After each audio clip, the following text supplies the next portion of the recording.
বন্ধু, হ্যাঁ। তুই তো জানোস হ্যাঁ। আমি একটা সরকারি চাকরি অ্যাপ্লাই করছি। হুম। এখন ওখানে কিছু টাকা পয়সা লাগতেছে। হ্যাঁ। তুই কি কিছু আমার টাকা পয়সা দিতে পারবি? বন্ধু, তুই তো জানো আমি টাকা পয়সা দেই, অল্প কিছু কমিশন লাগে আর কি আমার। আমার বাইরের মানুষ, তোকে তো আর মানা করতে পারি না। সবার থেকে জানি তুই একটু অল্প কমাই দিবি আর কি। কিন্তু আগের কথা বালা, বাইরের ভিতরে 2 কথা না হয় তাহলে ভাঙে নিতেছি। যা লাগে যে আমার থেকে নিস, যে টাইমে লাগবে তোমার একদিন আগে জানাবি, আমি তোর টাকা ব্যাংক থেকে উঠে দিয়ে দিবি। বন্ধু, হ্যাঁ। আমি তো জানি কমিশনের ব্যাপারটা। হ্যাঁ। আর এটাও বলে দিতেছি, হ্যাঁ। মনে কর আমার সরকারি চাকরিটা হলে হ্যাঁ। তাহলে আমি তোরে প্রতি মাসে কি টাকাগুলো মাসে মাসে দিয়ে দিতে পারবো। হ্যাঁ। আর যদি সরকারি চাকরিটা না হয় তাহলে ওরা টাকাগুলো আমার আবার রিটার্ন করে দিবে। হ্যাঁ। রিটার্ন করে দিলে আমি 4 দিনের ভিতরে সেই টাকাগুলো আবার দিয়ে দিব। তো যে লাভ সহকারে বলো কমিশন সহকারে ওটা আমি তোর আবার দিয়ে দিব ও, 4 দিনের ভিতরে। আচ্ছা, তো টাকা কখন লাগবে? আমার আজকে সন্ধ্যা লাগবে, কালকে জমা দেওয়া লাগবে। হ্যাঁ, তাহলে তুই একটা কাজ কর, ঘন্টা খানিক পরে আয়, আমি ব্যাংকের থেকে টাকাগুলো উঠে নিয়ে আসি। আচ্ছা, ঠিক আছে। বন্ধু, সন্ধ্যা লেগে যায়। আচ্ছা বন্ধু, তোর আমি ঘন্টা খানিক পরে আমার চেকটা লিখে সাইন করে তোর আমি কল দিই, মাঠে নিয়ে যাই এই জায়গা আছে।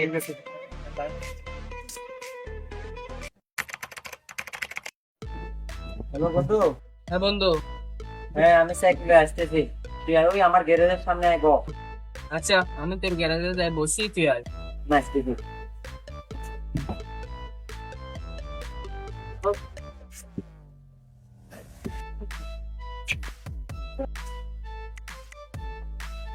বন্ধু কেমন আছিস?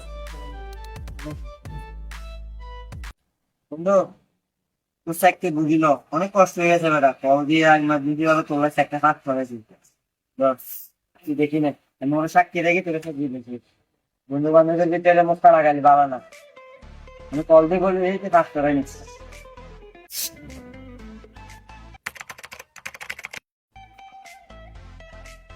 বন্ধু, এদিকে এদিকে আয়। আসতেছি। তো বন্ধু কেমন আছিস? বন্ধু, ভালো। বন্ধু, হ্যাঁ। এই যে চাকরির কথা কই, হ্যাঁ। 8 লাখ টাকা নিলাম। হ্যাঁ। আমার চাকরিটা আমার নাই, আমার 8 লাখ টাকা রিটার্ন করে দিছে। হ্যাঁ। এখন আমি 8 লাখ টাকা সুদ্ধা, আমার 40,000 টাকা লাভ সুদ্ধা থেকে আমি চাকরিটা নিলাম ফার্স্ট করাই। হ্যাঁ। আর তুই তো টাকাটা বুঝি নে, চাকরিটা তুই বুঝি নে। তো চাকরি হয় নাই তো না বন্ধু? আচ্ছা ঠিক আছে, বুঝি দেখি।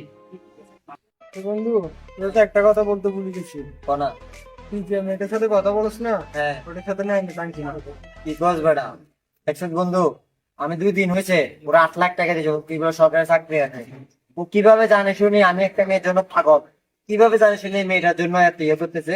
আমি ওরা দেখিনি, দেখিস বন্ধু, তোদেরকে বলতে তো আমি ওকে দেখিনি নি।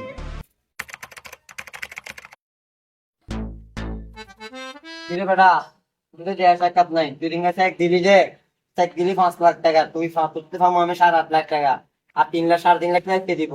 বস বন্ধু, আমি তোর ওই দিন পুরা লিখিত ভাবে দিয়ে দিচ্ছি 8 লাখ টাকা। ও বেটা 8.5 লাখ টাকা সেট দিবি বেটা, টাকা পাই যাবে 5 লাখ টাকা। আর যে ব্যাংকে যাই, কি বলতে খায় বেটা? 5 লাখ টাকা বুঝাই দিলাম, আমি তো আমি এত কথা বুঝি না, তুই আমার 3.5 লাখ টাকা কখন দিবি এটা বল। আমি তো কইলাম 3.5 লাখ টাকা। আমি জানি না, তুই আমার টাকা দিবি কিনা এটা বল, নইলে আমি চেয়ারম্যানের কাছে বিচার দিবো।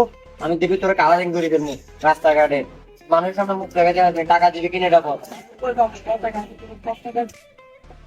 আমি এত কথা জানি না, আমি রাত্রে সন্ধ্যের দিকে যাই, আমি বিচার ডাকতেছি চেয়ারম্যানের কাছে। আচ্ছা ঠিক আছে, তুই দাঁড়, আমি টাকা দিয়ে দিচ্ছি, আমি তোর আমার কিসের টাকা। আর বলা লাগবে না, আমি বিচার ডাকতেছি।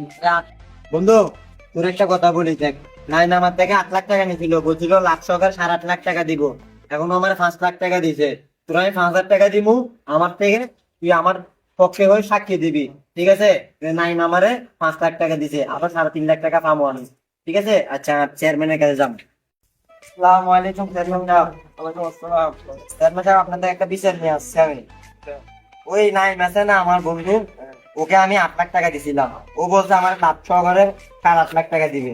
এখন আমার 5 লাখ টাকার একটা চেক দিছে, আর 3.5 লাখ টাকা দিতেছে না। তখন আমি এটা খুঁজছি, আর ও আমার নামে মানুষের কাছে বুঝাইতেছে, এরকম করতেছে। তখন আজকে বিকেলে আমি ওরা বলছি আমি চেয়ারম্যানের কাছে বিচার দিব, আপনার কাছে আমি সাক্ষী নিয়ে আসবো, আপনি বিচারটা একটু করে দিবেন সুস্থ ভাবে। আচ্ছা, তুমি না কালকে আসো, আমি বুঝাই করতে পারবো। আচ্ছা ঠিক আছে। রবিউল, আমি ঠকাইতেছি। তুই আজকে সন্ধ্যের দিকে একটু যাইস, আমার আমার ওই একটা সাক্ষী দিবেন লাগে। ঠিক আছে ভাই দিব। তোরা আমি 5,000 টাকা দিব। আরে ভাই সমস্যা নাই। তুই খালি এতটুকু বলবি হ্যাঁ। যে নাই আমারে 5 লাখ টাকা দিছে, আরো 3.5 লাখ টাকা পাবো। তুই শুধু এতটুকু বলবি। আচ্ছা ভাই ঠিক আছে সমস্যা নাই। সাইজ একটু গোছা কাছে বলে চেয়ারম্যান অফিসে যাইতে আজকে। আচ্ছা আচ্ছা চেয়ারম্যানের কাছে। হ্যাঁ হ্যাঁ আচ্ছা আচ্ছা সমস্যা নাই। আচ্ছা, ঠিক আছে। রবিল ভাই আসসালামু আলাইকুম। ভাই কই যেতেছেন? ভাই আপনার একটা কাজ আছিল। এই আমি আজকে চেয়ারম্যান অফিসে একটা বিচার রাখছিলাম নাইমের ব্যাপারে, একটু সাক্ষী দেওয়ার জন্য। এই নাইমের থেকে আমি 8 লাখ টাকা নিছিলাম, 8 লাখ টাকা দিছিলাম নাইমকে। ও আমাকে 5 লাখ টাকা দিছে, আরো 3.5 লাখ টাকা লাভ সহকারে দিবে বলছিল। এখন ও আমাকে আর টাকা করে দিতেছে না। আমি আজকে বিচার রাখছি, আপনি একটু বিচার দিবেন। আপনার জন্য আমি এক্সট্রা 5,000 টাকা রাখি দিব, আপনি আমার পক্ষে বিচার দিবেন। বিচার ঠিক আছে, আপনি যান, আমি দেখি। আচ্ছা ভাই, আজকে সন্ধ্যের দিকে আসিয়ে 5,000 টাকার জন্য আমি কি আমার ইমান বিক্রি করি? না না না, আমি সব সত্যি কথাই বলে দিই। এই স্যার ভাই, ভাইয়া আপনারা যেগুলো করছিলেন নিম্ন করবেন। চেয়ারম্যানের কাছে যাইতেছি, ঠিক আছে নি? প্লিজ করেন, আপনারা কিন্তু 5,000 রাখছি আমি। তোলাই 5,000 রাখছি, যেগুলো কইছি এমনি কবি তুই বুঝে মনে আচ্ছা। বন্ধু, তোর তো কল লাগবে না, তোমার ঠিক আছে? আচ্ছা ভাই। যেমনি কইছি এমনি জিততে হবে তুমি আমার থেকে। আচ্ছা বিচারে কোট টাকা টাকা পয়সা দেবেন। ট্যাঙ্কিবের নামটা পিছনে দিতে চলেন। চেয়ারম্যান চেয়ারম্যান সাহেব কই এখন আইএনএজের হ্যাঁ হাসান, চেয়ারম্যান সাহেবের তো কইছিলাম না আমাকে করাই ফেললাই।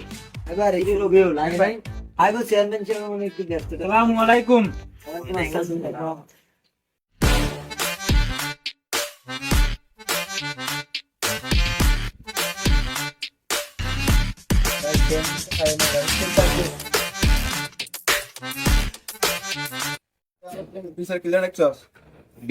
চেয়ারম্যান সাহেব, আপনি তো মুরব্বী মানুষ, আপনার কাছে আইসি যেটা লাই নাইমে সরকারি চাকরি বলে আমার থেকে 8 লাখ টাকা নিন। আপনি তো জানেন আমি এলাকাতে টাকা চালি, মাসের থেকে কিছু লাভ নেই আর কি, অল্প জল হয়তো বন্ধু বান্ধব মানুষ অল্প লাভে টাকা দিয়েছে 8 লাখ।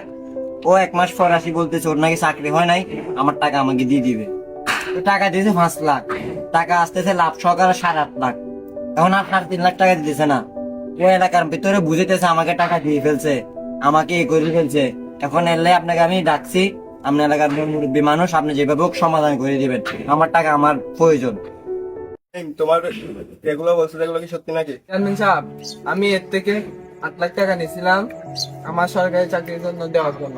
আমার চাকরি আমি টাকাগুলা ওরে চেকের মাধ্যমে বুঝাই দিয়েছি। এ এখন এতদিন থেকে রাশি দাবি করতেছে যে আমার থেকে নাকি 3 লাখ টাকা পাই। আমি গরিব মানুষ, আমি এখন টাকাগুলা করতে গিয়ে দিব, আমার থেকে খুঁজতেছে। আমি সব চেক সুদ্ধা লেখা তো দিয়ে দিচ্ছি, এখন ওর টাকাগুলো আমি করতে গিয়ে দিব। আমি গরিব মানুষ, খাইতে পাই না, এর থেকে হালাত করি চাকরির জন্য নিয়েছি। এখন আমি টাকাগুলো কেমনে দিব? টাকাগুলো আর তোমার সাক্ষী আনতে সাক্ষীগুলো কই? চাকরিটা আনছি আমি 3 জন। একটা হচ্ছে আমার ছোট ভাই রবিউল, আপনি তো চেনেন ওকে। এরপরে আমার বন্ধু হাসান, আর এসে এলাকার মুরব্বী রবিউল। উনি বলে ইমানদার মানুষ, ওনাকে নিয়ে আনছি। রবিউল তুমি বলো কি হয়েছে ঘটনা? দেখছি চেয়ারম্যান সাহেব নাইম রে আলাউদ্দিন 8 লাখ টাকা দিয়ে 8.5 লাখ টাকা, নাইম 5 লাখ টাকা দিছে। ঠিক আছে, আমি একটুকে দেখছি। তোমার প্রথম ব্যক্তির কথা তো শুনছি, দিতে হইয়াকে। দ্বিতীয় ব্যক্তি আমার হাসান, আমার বন্ধু, আপনি তো চিনেন, আমার সাথে সবসময় থাকে। ও আসি লাগাবো কি বলতেছেন? আলুদ্দিন যখন ন্যামকে টাকা দিছিল তখন আমিও ছিলাম ওখানে।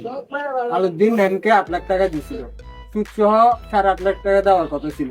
এরপরে যেহেতু ন্যামে চাকরি হয় নাই, তো ওর সুদ সহ 8.5 লাখ টাকা দেওয়ার কথা ছিল। ও দিছে মাত্র 5 লাখ। তো বাকি 3.5 লাখ টাকা এখনো ও দেয়নি। তোমার প্রথম ব্যক্তি এবং দ্বিতীয় ব্যক্তির কথা শুনছি, এখন তোমার তৃতীয় ব্যক্তির কথাটা শুনতাম চাই। তৃতীয় ব্যক্তি তো আমাদের মুরব্বী রবিউল ভাই। রবিউল ভাই আপনি বলেন চেয়ারম্যান সাহেব। চেয়ারম্যান সাহেব, আসসালামু আলাইকুম। ওয়ালাইকুম আসসালাম। আলুদ্দিন এবং ওদের সাক্ষী কথা যেগুলো বলছে এগুলো কি সত্যি আপনি জানেন? চেয়ারম্যান সাহেব, আমি তো একজন ইমানদার মানুষ, 5 ওয়াক্ত নামাজ কালাম করি। এখন এখানে তো অনেক কিছু আছে। এখন আলুদ্দিন আমার কাছেও দিছিল, আমারে 5,000 টাকা লোক দেখাইছিল, বলছিল যে আমি যেন ওনার পক্ষ হয়ে কথা বলি বিচারে। এবং আমি তো 5,000 টাকার কাছে আমার ইমান বিক্রি করতে পারিনি, সারা জীবন নামাজ কালাম পড়ে আসছি।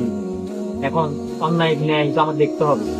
কিন্তু আমাদের নাইম আমাদের পুরো টাকাটাই দিয়ে দিচ্ছে, 18 টাকা, 8 লাখ টাকা যেটা ছিল ওনার, ওই টাকাটা উনি পুরোটাই দিচ্ছে, মানে আপনি বলতে চান যে আলাদিনের যে প্রাপ্যটা ছিল ওটা সবগুলো পুরোটা দিয়ে ফেলছে। পুরোটাই দিয়ে দিচ্ছে প্রাপ্যটা, তাও 2 দিনের মধ্যে। এখন উনি কোন হিসাবে যে 3.5 লাখ টাকা দাবি করতেছেন, এখন এটা তো আমিও বুঝতেছি না একজন এলাকার মুরব্বী মানুষ হিসাবে। এখন এটা তো আপনার দেখতে হবে। টাইম টাকাটা দিছিল যে আপনি দেখছিলেন? টাইম টাকাটা দিয়েছিল যে আমি দেখি নাই, তবে আমি খোঁজ খবর নিয়েছি এলাকার মধ্যে।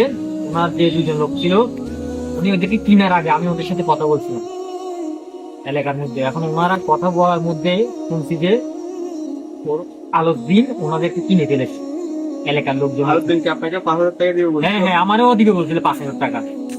এবং আমি যেন বিচারে ওনার পক্ষ হয়ে কথা বলি, এই বিষয়ে আমারে অনেক ধরনের ধমক দিচ্ছে এলাকার মধ্যে। আচ্ছা আচ্ছা। এই আলাদিন, তুমি কি ফাইজলামি করতেছ আমার এলাকায়? হ্যাঁ, মুরব্বির কথা মিশা কথা। মুরব্বী হয়তো বা মিথ্যা কথা বলতে পারে। তুমি তো ওনারা 5,000 টাকা দিবে বলছিল, এদের কাছে 5,000 টাকা দিছো। তুমি কি আমার এলাকায় সুদের ব্যবসা করতেছো? চেয়ারম্যান সাহেব, আমি আপনার এলাকায় বিগত 20 বছর ধরে আছি, দেখতেছি তো। এলাকার মানুষজন আমারে চিনে। চিনে? তুমি আমার এলাকায় সুদের ব্যবসা কেন করো? এই শুভ, আমি তো কাজে যাবো ব্যস্ত থাকি, তুমি এর খোঁজ খবর নিবা। এই যদি নেক্সট টাইম আমার এলাকায় সুদের ব্যবসা করে তাহলে সুদের কুত্তা লাগে।